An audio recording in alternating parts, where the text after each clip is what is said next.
வணக்கம் பக்தர்களே, பொதுமக்களே. என் குருவும் என் குருவின் குருவிற்கும் என் குலதெய்வத்திற்கும் என் பித்தர்களுக்கும் என் இஷ்ட தேவதைகளுக்கும் என் உதவி செய்கின்ற நல்ல தெய்வங்களுக்கும் சித்தர்கள் எல்லா மகான்களுக்கும் எல்லா சித்தர்களுக்கும் எல்லா தெய்வங்களுக்கும் நன்றியை தெரிவித்து இந்த பதிவை நான் பதிவு செய்கிறேன். என்ன இந்த வாட்டி சாமி இப்படி சொல்கிறாரு, பக்தர்களும் பொதுமக்கள் என்று ஒரு அரசியல் மாற்றம் ஏற்பட்டுருக்குல்ல, நம்மளும் அதில் தானே இருக்கிறோம். ஆன்மீகமும் சட்டப்படி தான் நடந்துட்டுருக்கு. நிறைய பேருக்கு தெரியல. எல்லாம் நினச்சிக்கிறாங்க நம்ம இஷ்டத்துக்கு இருக்கிறோம் நினச்சிக்கிறாங்க. அதெல்லாம் கிடையாது. எல்லாமே இங்கே சட்டப்படி தான் நடக்குது. அதனால் புதிய கவர்மெண்ட்டு அரசாங்கம் ஏற்படுத்தியிருக்காங்க. மக்கள் என்ன நினச்சாங்களோ அதை நிறைவேற்றி கொடுத்துருக்காங்க. பொழுது இது யாரும் பாகுபாடு இல்லை. முன்ன இருந்த கட்சி, ஆண்ட கட்சி, ஆளுகின்ற கட்சி, இப்படியெல்லாம் பாகுபாடு மக்கள் பார்க்கக்கூடாது. அது அவங்களுக்கு கொடுத்த இது செஞ்சாங்க. யாரோ தப்பு பண்ணாங்க, போனாங்க, வந்தாங்க, அதை யாரும் தெரியாது. வாய்மொழி சாட்சிகள் இல்லாமல் எதுவும் பேசவும் கூடாது.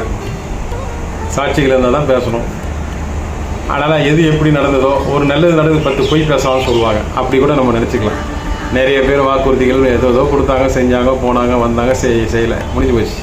ஆனால் மக்கள் என்ன நினைக்கிறாலும் அந்த மாற்றத்தை கண்டிப்பாக கொடுத்துருவாங்க. மக்கள் நினைக்கிறதா அங்கே நடக்கும். ஆனால் தாமதமாக நடக்கும்.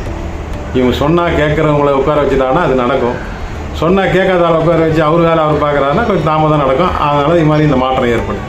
அதனால் யாரும் தப்பு சொல்ல முடியாது. எல்லாம் மனிதர்கள் தானே, தவறு இல்லாமல் எது நடக்காது. அதே மாதிரி இந்த உலகத்தில் கெட்டது நல்லது 2 இருக்குது. நல்லது மட்டுமே கிடையாது. நல்லது உருவாகணுன்னா ஒரு கெட்டது தான் நல்லது உருவாகும். அப்போது ஒரு நெகட்டிவ் இருந்து தான் இருக்குது. ஒரு நெகட்டிவ் இருந்தால் தான் ஒரு பாசிட்டிவ், ஒரு நெகட்டிவ் இருந்தால் தான் ஒரு பாசிட்டிவ் ஆக்டிவ் ஆகும். நெகட்டிவ் இல்லைன்னா பாசிட்டிவ் வேலையே கிடையாது. அது பாட்டி சைலண்ட்டாக இருக்கும். இப்போ ஒரு ஊரில் ஒரு திருடங்க நிறைய பேர் இருக்காங்க தெரிஞ்சால் தான் போலீஸுக்கு அங்கே வேலை. திருடனே இல்லைன்னா போலீஸ் ஸ்டேஷனுக்கு வேலை கிடையாது. தப்பே நடக்கலாம் போலீஸுக்கும் வேலை கிடையாது. அப்போ ஒரு கெட்டது தான் மெயினாக நடக்குது இந்த பூமியில்.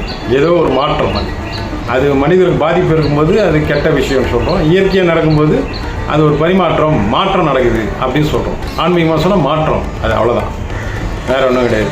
அதனால் திரு சி. ஜோசப் விஜய் அவர்கள் மாண்புமிகு முதல்வராக பதவியேற்றிருக்கிறார். அவருடைய ஆட்சிக்கு வாழ்த்துக்கள் தெரிவிக்க வேண்டும். நான் எந்த கட்சியாக இருந்தாலும் எதில் இருந்தாலும் பாகுபாடு இல்லாமல் நியாயமாக பேசக்கூடியவன். தவறுனா தவறு தான் அப்படின்ட்டு கூறக்கூடிய ஆள் தான்.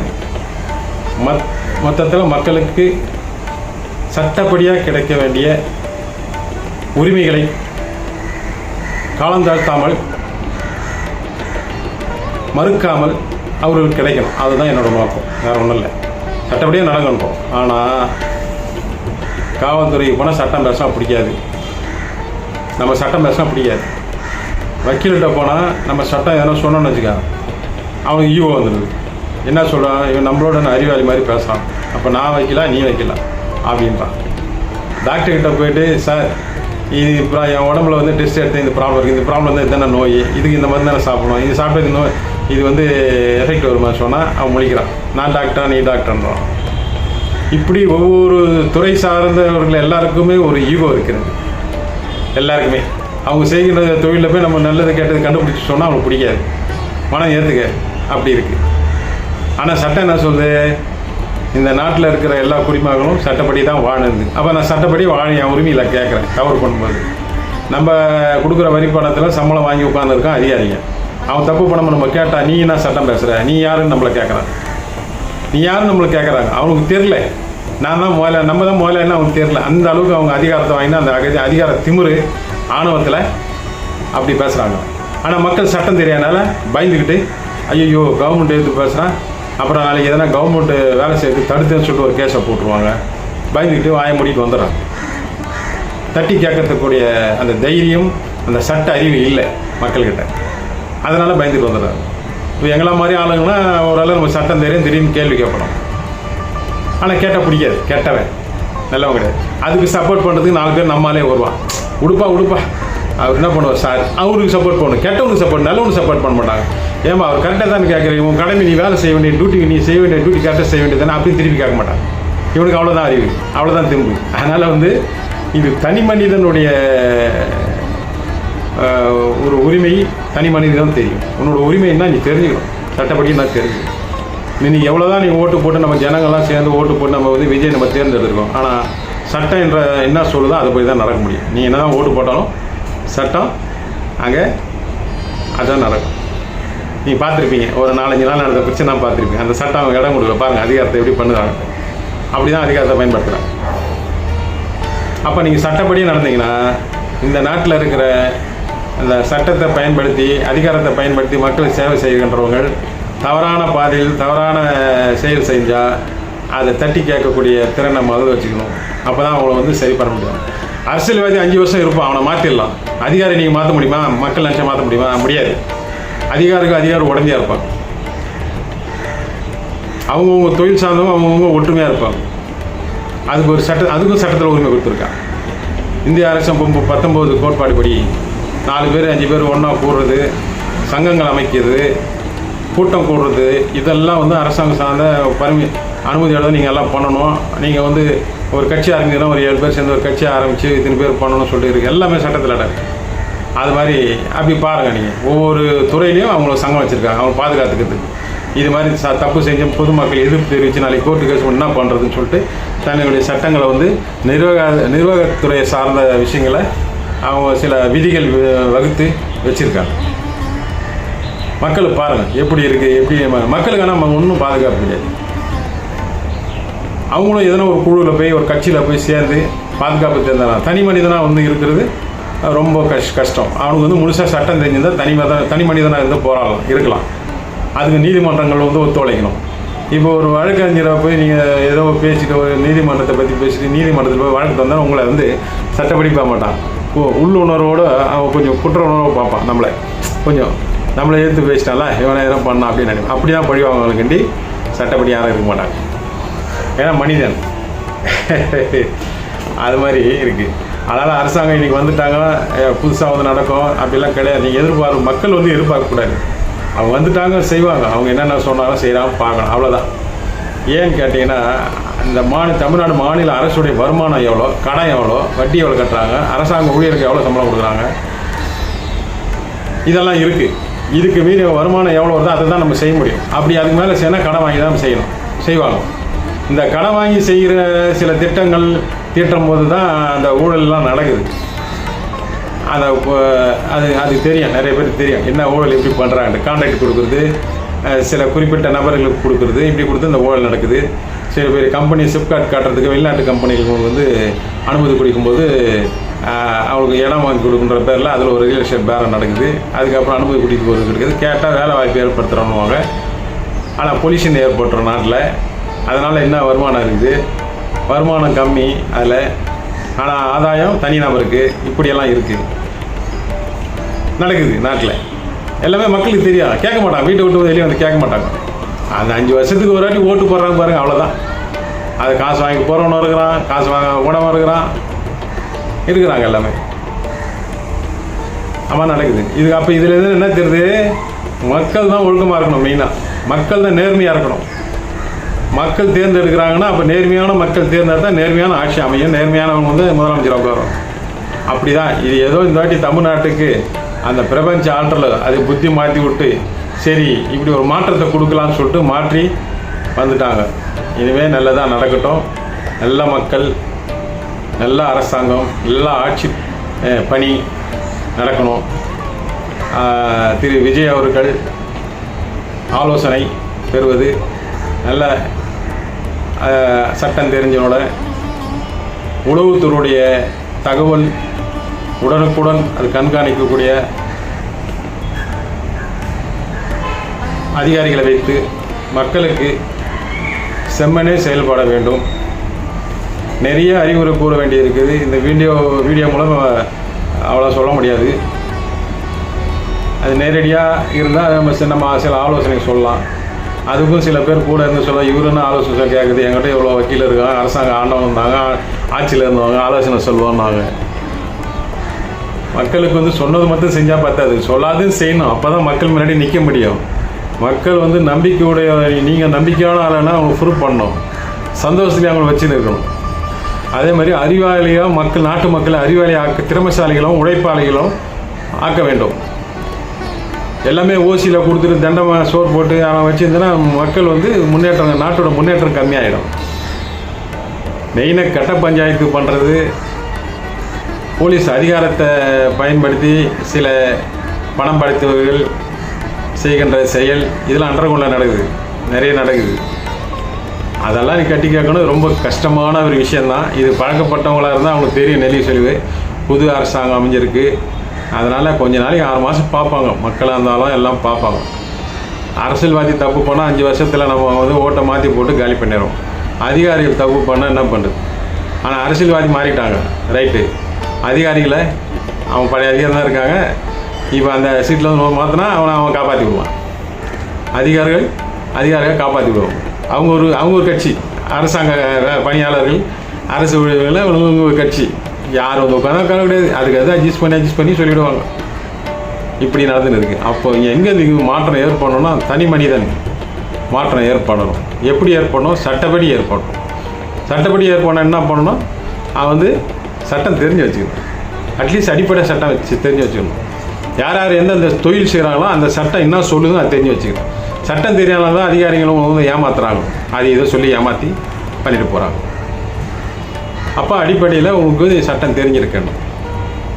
அப்போ தான் நீங்கள் இந்த பூமியில் சாதாரண மனிதர்கள் போல் நம்ம வாழ முடியும். சட்டம் தெரியலன்னா நீங்கள் வந்து வாழ்க்கையில் முன்னேற முடியாது. இப்படியே இருக்க வேண்டியது தான். நம்மளை தலையில் கூட்டிகிட்டே இருப்பாங்க. நீங்கள் சம்பாதிச்சு சேர்த்து வச்சதெல்லாம் நீங்கள் ஏதோ ஒரு இதில் உங்களை லாக் பண்ணி உங்கள் காசை கரைச்சி உங்களை ஏழையாக வச்சுருப்பாங்க.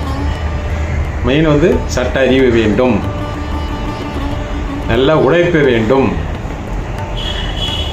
நல்ல ஒழுக்கம் வேண்டும். நாம் எடுக்கின்ற முடிவுகள் திடகாத்தமாகவும் பொதுவாகவும் சட்டப்படியாக இருக்க வேண்டும்.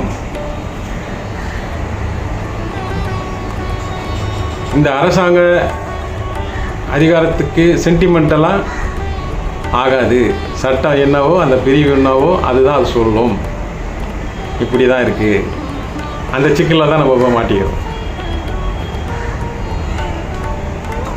மேக்சிமம் அரசிடம் வந்து இலவசம் பெறுவதை தவிர்த்துக் கொள்வது தனி மனிதனுடைய பொறுப்பு. அந்த அளவுக்கு இப்போ முத்தி போயிருந்துச்சு. போன தேர்தலில் எல்லா கட்சிக்காரும் 1000 கொடுக்குறோம், 500 கொடுக்குறோம், 2000 கொடுக்குறோம். ஆனால் மக்கள் ரொம்ப தெளிவாயிட்டாங்க. நீயும் கூட வாங்கிக்கிறேன், நானும் கூட வாங்கிக்கிறேன், அப்புறம் இவருக்கு நான் ஓட்டு போட்டுருவேன் அப்படின்னு போட்டு அது விமர்சனமாக பேசுகிறாங்க. ரொம்ப கேவலமாக அசிங்கமாக இருக்குது. ஐயோ, இந்த மக்கள், இந்த உலகத்தில் பிறந்த எல்லா மகான்களும் எல்லா பெரிய பெரிய தலைவர்களும் எல்லாமே மக்களுக்கு நன்மை செய்து தான் பிறந்தார்கள். இன்றும் இருக்கிறார்கள், இன்றும் செய்ய தான் நினைக்கிறார்கள். ஆனால் மக்கள் மாறவில்லை. இந்த மாற்றம் மக்களிடம் மனமாற்றம் ஆக வேண்டும். மக்களை பொறுத்த வரைக்கும் அவருக்கு கஷ்டப்படாமல் இருக்கணும், நமக்கு அரசாங்கம் எதனா வாரி கொடுத்துருமா அப்படின்னு அவங்க நினைக்கிறாங்க. அரசாங்கம் வந்து சட்டப்படி நடத்துகிறாங்களா, நியாயமாக இருக்காங்களான்னு எதிர்பார்க்கணும் மக்கள். நமக்கு இலவசமாக நிறைய கொடுப்பாலும் கஷ்டப்படாமல் வீட்டிலேயே உட்காந்துட்டு சாப்பிட்டு தூங்கிடலான்னு நினைக்கிறது தப்பு. இப்படி பல எண்ணங்கள் இருக்குது. இப்போ நான் பேசும்போது யாருக்கு யார் சார்ந்து பேசினாலும் அது ஒவ்வொருத்தருக்கும் ஒரு கோபம் வரும்.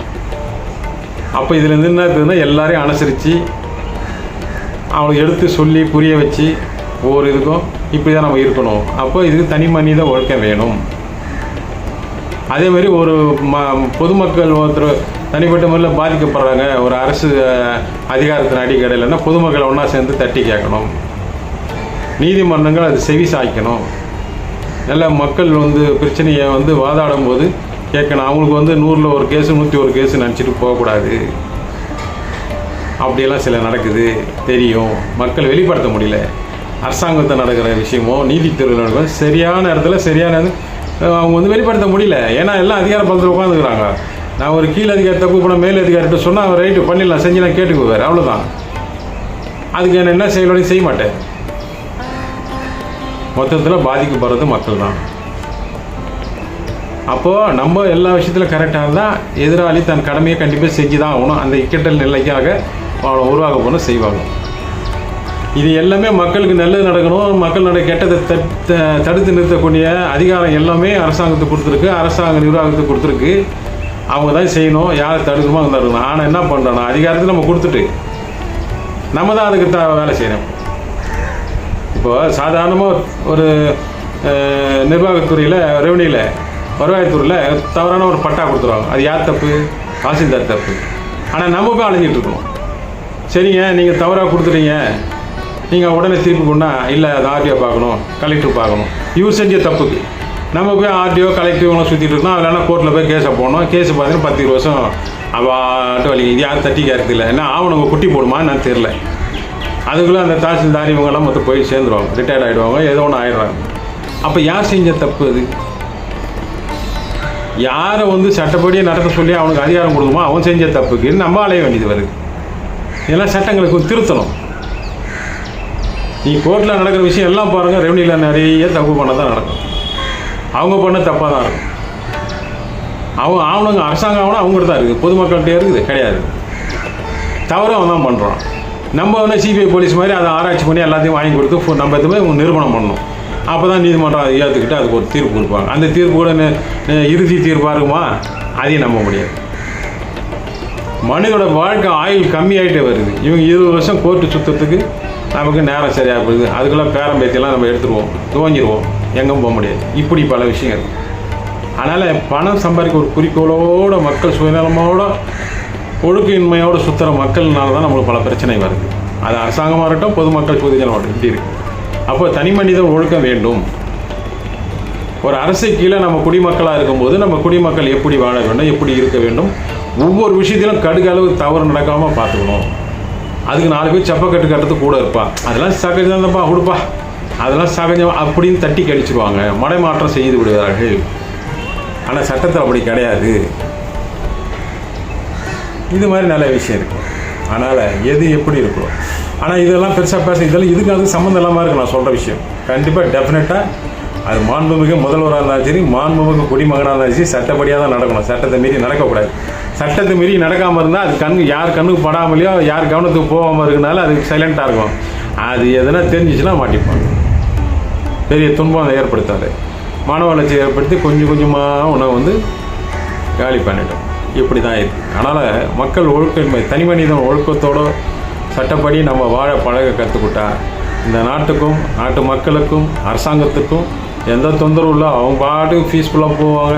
நாட்டுக்கு நல்ல விஷயம் நடக்கும். ஏன்னா நாட்டுக்கு ஒவ்வொரு மனிதன் ஒழுக்கம் இல்லாதனால ஒவ்வொரு விஷயம் தப்பு பண்ணும்போது நாட்டு கண்காணிக்க வேண்டியது இருக்குது. அடுத்த வேலையை பார்க்க முடியாது அவங்களால.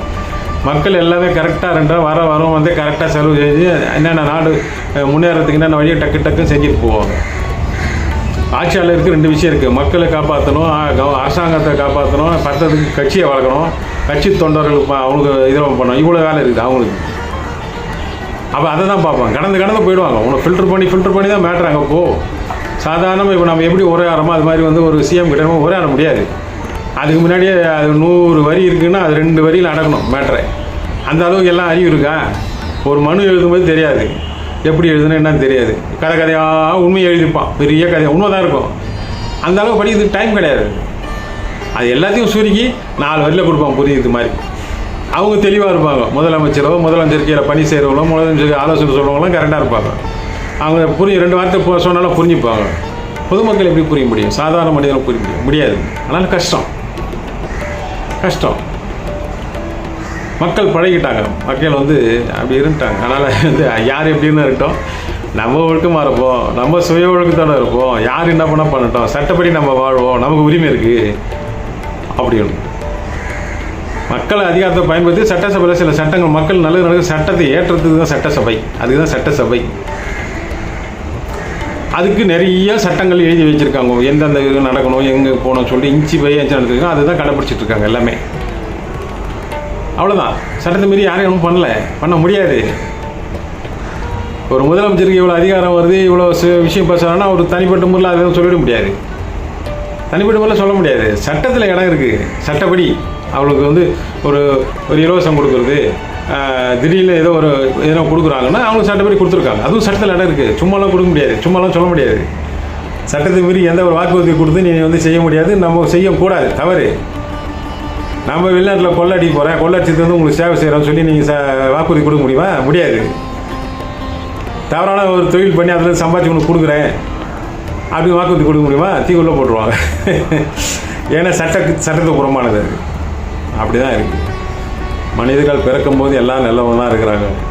அவங்க வளர்கிற சூழ்நிலை, அவனை சுற்றி இருக்கிற நண்பர்கள், அதை பொறுத்து தான் நல்லவன் கெட்டவன் தேர்ந்தெடுக்கிறது. ரெண்டாவது வந்து இந்த பூமியில் நல்லதும் கிடையாது, கெட்டதும் கிடையாது, எதுவும் எடுத்து போகும்போது ஒன்றும் கிடையாது. அப்போ வந்து முதலமைச்சர் ஆகிறதுக்கு முன்னாடி எப்படி சாதாரணமாக இருந்தோம், அதே மாதிரி முதலமைச்சர் ஆனாலும் சாதாரணமாக எளிமையாக எவன் வந்துருக்கானா அவன் சமநிலையாக போவான். ஆனால் அதிகாரம் வந்துச்சு உட்காந்து நம்ம தான் அதிகாரம் இருக்குது, மிஸ்டேக் என்னென்ன பண்ணலாமே அப்படின்னு நினச்சி அந்த ஆணவம் வந்துச்சுன்னா அழிவுக்கு நேரம் குறிச்சிட்டாங்க மேலே அப்படின்னு நம்ம நினச்சிக்கணும். அவ்வளோதான், வேற ஒன்று. இதை கொடுத்துருக்காங்க 60 மாதம் 5 வருஷம் அதிகாரத்துக்குலாம் உங்களால் என்ன செய்ய முடியுமோ அதை செய்யுங்க, அவ்வளோதான், முடிஞ்சிச்சு. அதிகப்படியாக நீங்கள் ரொம்ப பொய்யான வாக்குறுதிகளோ பொய்யான இதெல்லாம் சொல்லி செய்யணும்னு அவசியம் கிடையாது.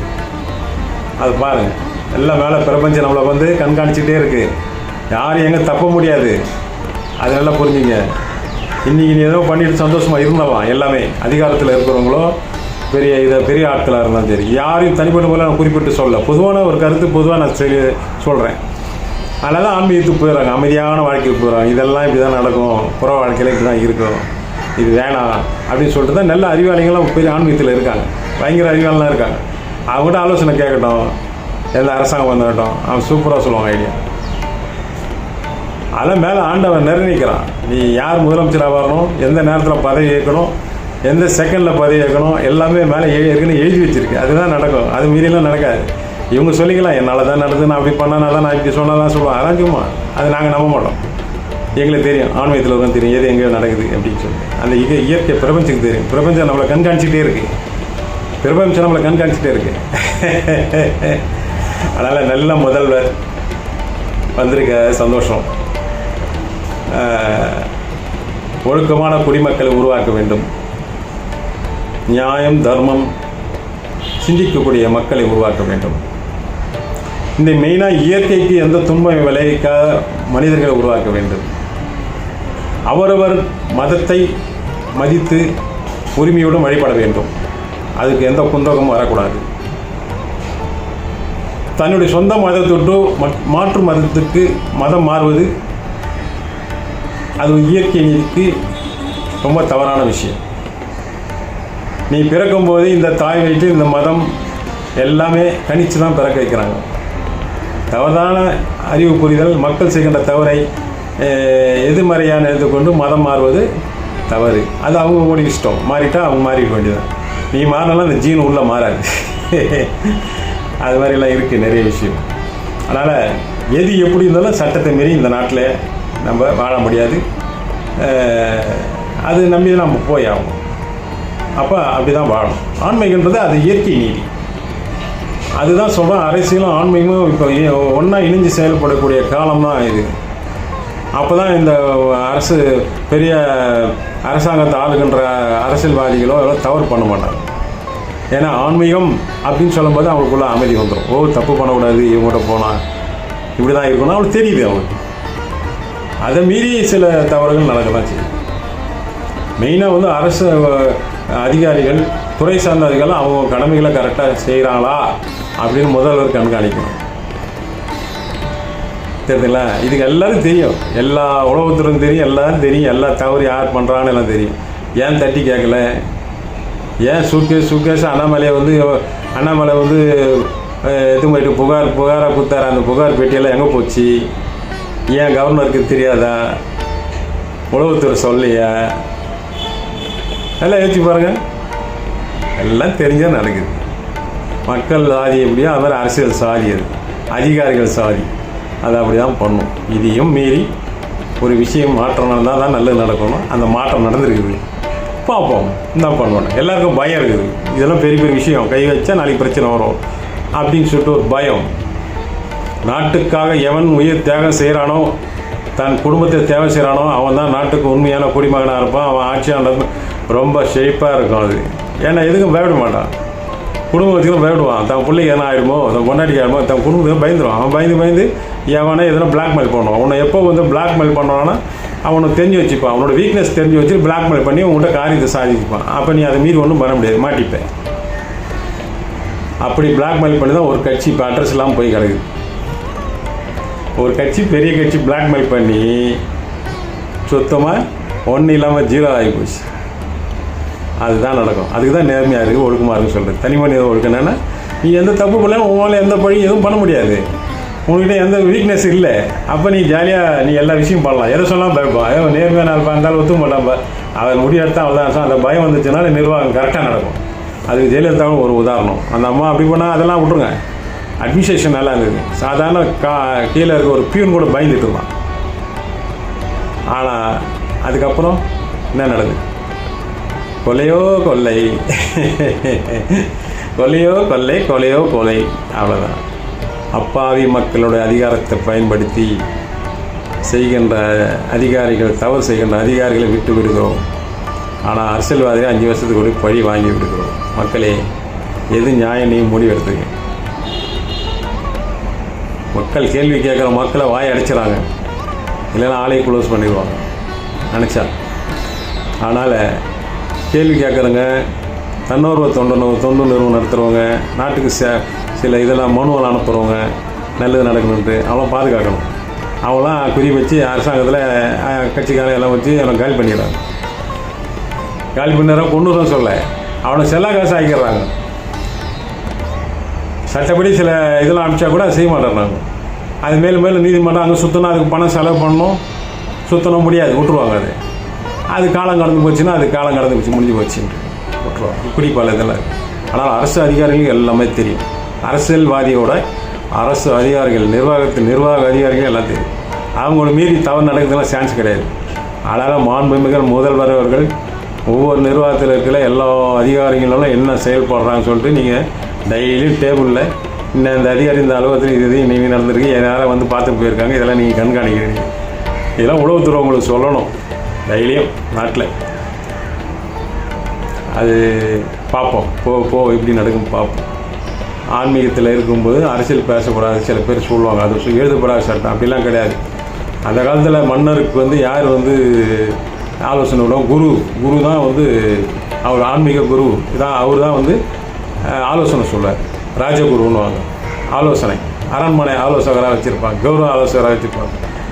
அது மாதிரி ஆலோசகர் தான் இருந்தாங்க. அப்போ நாடு நல்லா செய்ப்பாங்க. ஏன்னா அவங்க ஆன்மீகவாதினால ஆன்மீக ரீதியாக இயற்கை சட்டத்துக்கு உட்பட்டு மனிதனோட வாழ்க்கையெல்லாம் இது பண்ணி பண்ணுறாங்க. இங்கே வந்து அப்படி கிடையாது. அதிகாரம் ஒரு இடத்துல கொடுத்துட்டோம், அந்த அதிகாரத்தை வச்சு இவங்க வந்து இவங்க இஷ்டத்துக்கு எதனா பண்ணலான்னு சொல்லி சில விஷயம் பண்ணுறாங்க. அப்படியெல்லாம் நம்ம முதல்வர் பண்ண மாட்டார். நல்ல ஆலோசனை கேட்பாரு. ஏன்னா அவர் எப்போவுமே மௌனமாக இருக்கார்.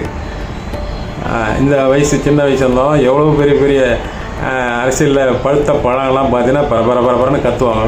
அவர் மேலே ரொம்ப தூத்துறாங்க. அதெல்லாம் தூத்தக்கூடாது. ஒருத்தர் வந்திருக்காரு, அவருக்கு ஒரு வழி கொடுத்து அவர் என்ன செய்கிறான்னு பார்ப்போம் அப்படின்னு தான் ஒன்றும். ஆனால் அதெல்லாம் சமாளித்தார். உண்மையிலே பாராட்டணும். மௌனமாக இருந்து அதை ஹேண்டில் பண்ணாங்க. அதுக்கு சில பேர் கூட இருக்கவங்களாம் அனுபவம் அவருக்கு சில ஆலோசனைலாம் சொல்லியிருக்காங்க. நல்ல விஷயம். இது ஒரு மாற்றம், ஒரு புது விதமாக தான் இருக்குது. அந்த ரெண்டாவது இந்த பொதுமக்கள் சில பேர் இருக்காங்க, விஜய் வந்து என்ன பண்ணிடுவார் அப்படின்னு அது என்னானே தெரியாது. ஆனால் வாய் வந்து விளையாடுவோம். இது 10 பேர் காதல் விடும். ஒரு வாரம் புதுசாக செய்கிறேன்னு சொல்கிறாரு. இந்த 2 இருக்கிற ஆண்ட கட்சியெல்லாம் போட்டு பார்த்துதான் ஒன்றும் முடியல. மலையம் காலியான இருக்குது, மணல் காலியான இருக்குது, லஞ்சம் அதிகமான இருக்குது. அந்த லஞ்சத்தை பாதுகாக்கிறதுக்கு லஞ்சத்துறை இப்படியெல்லாம் இருந்து கூட ஒன்றும் பிரயோஜனம் இல்லை. சரி, புதுசாக ஒருத்தர் வராரு, அது ஒரு சான்ஸ் கொடுக்குமே. கிட்டத்தட்ட இத்தனை வருஷம் அனுபவிச்சாச்சு. அண்ணன் தம்பி மாதிரி இவனுங்க எல்லாம் நாட்டை சுரண்டிட்டாங்க. ஏழையாக தான் இருக்கான், பணக்காரனாக தான் இருக்கலாம். அதனால் ஒரு புது முதல்வர் வந்திருக்காரு, அவருக்கு கொடுப்போம், தப்பு. அவருக்கு இந்நாட்டு குடிமகன் தான், அவரும் ஆள்றதுக்கு அவருக்கு அதிகாரம் இருக்குது. மக்கள் அதிகாரம் கொடுத்துருவோம் மாட்டோம்.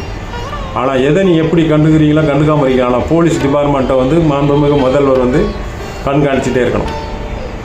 உங்கள்கிட்ட அவங்க வந்து ஊழக்கம் மட்டும் போட்டு கையை போட்டு அப்படியே நடிக்கிறது வேறு, பொதுமக்கள் நடந்துக்கிறது வேறு. நிறைய விஷயங்கள் அங்கே தான் தவறு நடக்குது.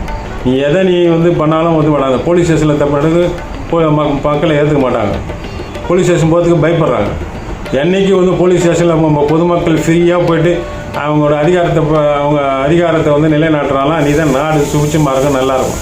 அது வரைக்கும் இது வந்து மக்கள் பயந்துட்டு தான் இருக்காங்க. அடிமைத்தனமாக தான் நம்ம இருக்கிறோம். அன்றைக்கி அதிகாரம் பண்ணுறாங்க. ஒரு ஹெல்மெட்டு போடலாம் போனால் உடனே ஃபைன். எவ்வளோ ஃபைன் போட? ஒரு நாளைக்கு கூலியே 700 500, அவனுக்கு 1500 ஃபைன் போடுறது. இதெல்லாம் எப்படி சட்டத்துக்கு நேரம் தெரில. இப்படியெல்லாம் வந்து பரவுது. நிறைய இருக்குது, பேச நிறைய இருக்குது. ஒவ்வொரு விஷயம் பார்க்கணும். சரி ஹெல்மெட்டுக்கு ஃபைன் போடுறியா, அந்த காசை ஒரு ஹெல்மெட் வாங்கி கொடு அவனுக்கு. அப்போ வருமானம் ஈட்டுறீங்க. அதில் பொதுமக்கள் குடிமக்கள் தவறு செய்கிறதுல நீ வருமானம் ஈட்டுற. அவனை திருத்தம் நினைக்கல, அவன் நல்லது செய்ய நினைக்கல, வருமானம் ஈட்டுற, ஃபைன் போடுறேன், குற்றவாளி ஆகிறவனை. நீ ஒரு குற்றவாளி, உனக்கு ஃபைன் அப்படின்னு இருக்குது. இதெல்லாம் எப்படி சட்டம் செய்கிறாருன்னு தெரியல. அதிகாரம் யாரும் கொடுக்குறாங்களோ அந்த அதிகாரத்தை உருவாக்குறவன் தப்பு பண்ணுறான்னு அதிகாரம் கொடுத்த கேள்வி கேட்டால் அதிகாரம் கொடுத்த மாதிரியே குற்றம் சுமத்துறாங்க. இப்படியெல்லாம் நடக்குது நாட்டில், நிறைய இருக்கிற மாதிரி. அதனால் எனக்கு தெரிஞ்சு கொஞ்சம் சொல்கிறேன் அரசாங்கத்துக்கு, மாண்புமிகு முதல்வர் விஜய்க்கு சொல்கிறேன் நான். நாட்டில் வந்து ஏதோ பொத்தாம்போக்காக ஊழல் நடக்குது அப்படின்னு அதை மாத்திரம் பேஸ் பண்ணி மாத்திரம் நீங்கள் கட்சிகளை எதிர்த்து நம்ம ஆட்சி அமர்ந்து உட்காந்துட்டோம் இனிமேல் அப்படின்னு நீங்கள் நினச்சி சந்தோஷப்படுறதுல பெரிய விஷயம் கிடையாது. அடிமட்டில் நிர்வாகத்தில் ஊழல் எங்கெங்கே நடக்குது, எந்தெந்த அதிகாரி தவறு பண்ணுறான், சட்டமே க்ளீனாக இருக்குது. சட்டம் இருந்தும் இவன் ஒரு தவறு பண்ணானா அவனுக்கு பனிஷ்மெண்ட் கொடுக்கணும். சும்மா இடைநீக்கெல்லாம் பண்ணக்கூடாது, டிஸ்மிஸ் பண்ணலாம், தேவையில்லைன்னு அர்த்தம் அரசாங்கத்துக்கு. அந்த சட்டம்லாம் மாற்றணும். நீங்கள் தவறு சட்டப்படி செய்ய வேண்டிய வேலை செய்யாமல் இவன் தவறாக ஒரு புரிதல் பண்ணிட்டான்னா அது வந்து தெரியாமல் செய்யலாம் சொல்ல முடியாது. சட்டம் இப்படி தெரிஞ்சு தப்பு பண்ணியிருக்கான்னு அர்த்தம். அப்போ இவன் கொடுத்த வேலை செய்யலை அப்படின்னு சொல்லும்போது அவனை உடனே டிஸ்மிஸ் பண்ணிடணும், முடிஞ்சிச்சு. அவனை வந்து மறுபடியும் வச்சுன்னா அவன் அதே தப்பு தான் பண்ணுவான். உள்ளுக்குள்ளே ஒன்றும் சீக்கிரட்டாக பண்ணுவான். திருட வந்து சாட்சி வச்சு திருட மாட்டான், சொல்லிட்டு திருட மாட்டான். இது யதார்த்தமாக புரிஞ்சுக்கணும், அது அரசாங்கம் புரிஞ்சுக்கணும். அப்படின்னு சட்டம் தீட்டணும். ஒரு சட்டத்தில் ஒரு இது பண்ணக்கூடாது அப்படின்னு சொன்னால் அதை மீறி அந்த அதிகாரம் பண்ணிட்டான்னா பேச்சுவார்த்தையே கிடையாது, டிஸ்மிஸ். அவன் நாட்டோட நிர்வாகத்துக்கு தேவையில்லாது, அவன் சாதாரண குடிமகனாக இருக்குது தான் லாக்கி, அவனை டிஸ்மிஸ் பண்ணணும். அது மாதிரி சட்டம் ஏற்றணும், அது மாதிரி சட்டம் ஏற்றணும். அதே மாதிரி பெரிய அதிகாரிகள் இருக்கிறாங்க, பெரிய பெரிய அந்த எதிர் அணியில் இருக்கிற அரசியல்வாதியோட தொடர்பு பழக்கம் ஃப்ரெண்ட்ஷிப்பெல்லாம் இருக்கும். அவங்க என்ன பண்ண உங்களுக்கு தெரியாமல் திரைமறைவாக சில டீலிங்லாம் பண்ணி சில கோப்புக்கெல்லாம் கையெழுத்து வாங்கி அது யாரோ ஒருத்தர் ஆதாயம் பெறதுக்கு யாரோ ஒருத்தர் மீடியேட்டராக இருந்து எல்லாம் பண்ணுவாங்க. அதெல்லாம் நீங்கள் கண்காணிக்கணும். மெயினாக அவ்வளோ தூரம் க்ளீனாக கண்காணிக்கணும். ஃபிங்கர் டிப்பில் வச்சுக்கணும், வேறு எதுவும் தேவையில்லை. நீங்கள் ஃபிங்கர் டிப்பில் வச்சு காலைல கூட்டம் ஆன் பண்ணி தேர்த்தலாம். நம்ம எல்லாம் தானே அப்படி தான் பண்ணாங்க அந்த அம்மா. அதனால் அப்படி ஒரு நிர்வாகம் நீங்கள் பண்ணாதான் முதலமைச்சர் வந்து நிர்வாகத்துக்கு வந்து ஒரு முதலமைச்சர்னா ஒரு பயம் வேணும். அதிகாரிகளுக்கு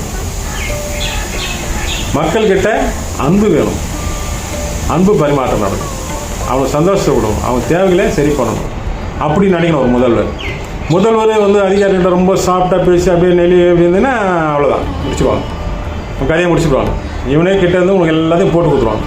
போட்டு கொடுத்து பண்ணாத தவறு எவன் மூலமாக பண்ண உங்களை நெருக்கமான ஆளை வச்சே உன்னை மூவ் பண்ணி நாளைக்கு எதனா பண்ணிவிடுவாங்க. அதனால் உஷாராக இருக்கணும் முதல்வர்களுக்கு. நான் எச்சரிக்கையாக சொல்கிறேன். நான் இது சாதாரண விஷயம் கிடையாது.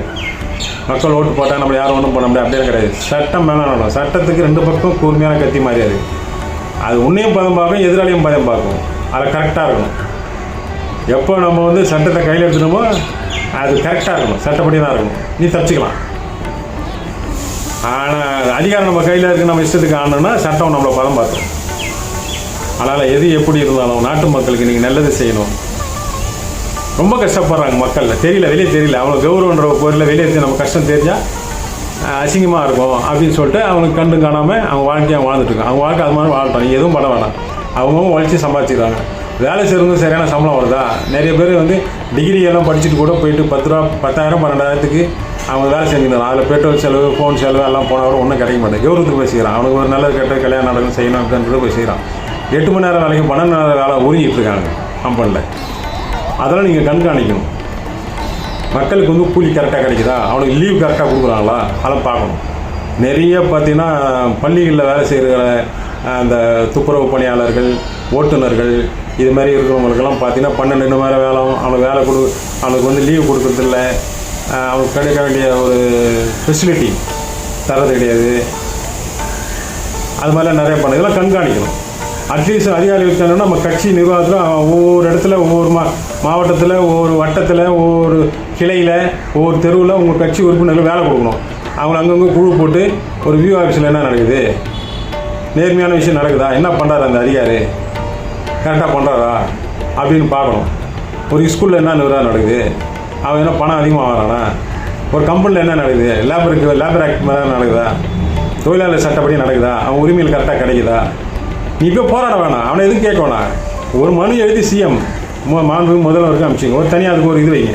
அதுக்கு நீங்கள் சாஃப்ட்வேர் கிட்ட சொன்னால் நல்லா இன்ஜினியரிங் பண்ணி கொடுப்பான், நல்லா ஆப்பு அதை வச்சுங்க. அவ்வளோதான். அவன் தொகுதியில் என்ன நடக்குது அவன் அனுப்பிச்சிட்டே இருக்கட்டும், அவ்வளோதான். அவன் போய் அங்கே போய் கேட்கணும். சரி, அங்கே போய் கேட்டால் கூட மக்கள் அப்போ ஏதோ லஞ்சம் வாங்கிட்டா சொல்லுவாங்க. அதனால் வந்துட்டு இந்த ஸ்கூலில் இப்படி நடக்குது, இந்த கம்பெனியில் இது நடக்குது, இந்த இடத்துல சட்டப்பூர்வமாக இது பண்ணுறாங்க, இப்படி நீங்கள் மெயிலோ ஒரு ஃபேக்ஸோ அது மாதிரி அனுப்புகிற மாதிரி சில விஷயங்களை உங்கள் கட்சிக்காரங்களுக்கு அங்கங்கே நீங்கள் உருவாக்கி அவங்களும் வேலை கொடுக்கணும்.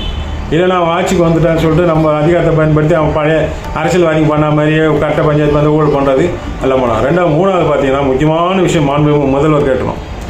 எந்த கோயிலும் போயிட்டு இந்த கட்சி சார்ந்தவங்க போயிட்டு அந்த நிர்வாகத்தில் தலையிடக்கூடாது.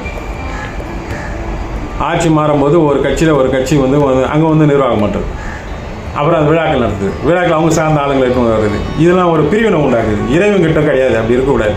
அதனால் நீங்கள் அதை பரிசீலனை பண்ணி உங்கள் கட்சிக்காரங்களோ எந்த கட்சிக்காரங்களோ கட்சியில் ஒரு பொறுப்பில் இருக்கிறவங்க, அந்த கட்சியில் சாதாரண வார்டு நம்பரு சாதாரண உறுப்பினர் இருக்கலாம் பிரச்சனை கிடையாது. ஒரு பொறுப்பில் இருக்கிறவங்க அந்த ஒரு குறிப்பிட்ட கட்சி இப்போ ஆளுங்கட்சியாக இருந்தால் ஆளுங்கட்சி, எல்லாம் எதிர்கட்சி இருந்தால் எதிர்கட்சி நிர்வாகம் மாத்திரம் அங்கே நடக்கிற மாதிரி கூட. அதனால் கட்சிக்காரங்களை வந்து வெளியே எடுத்துடணும்.